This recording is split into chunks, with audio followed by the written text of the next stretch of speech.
我们身体里面呢有2种干细胞这个我们一定要清楚，不然的话，到处人家跟你提到干细胞，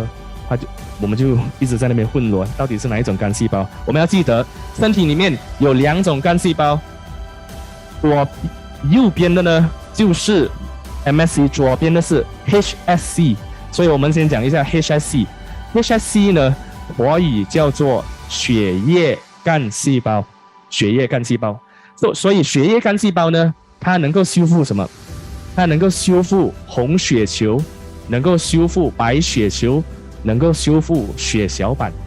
所以就因为这样呢，有些公司或者是平台会去建议呢，那些刚刚生产的妈妈们呢，来收脐带血，有听过吗？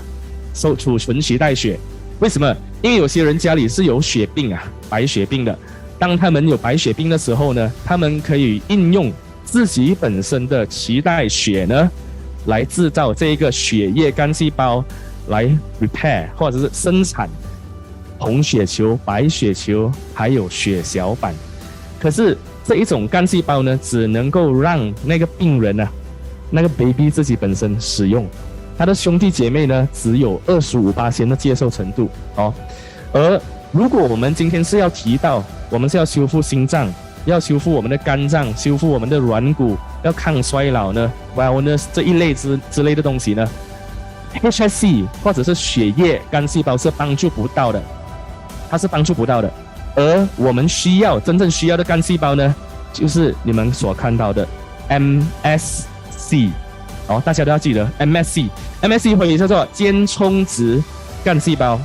这个间充质干细胞呢，它才是真正多功能的，它可以多功能的修复我们的身体脂肪的细胞，修复我们的神经线的细胞，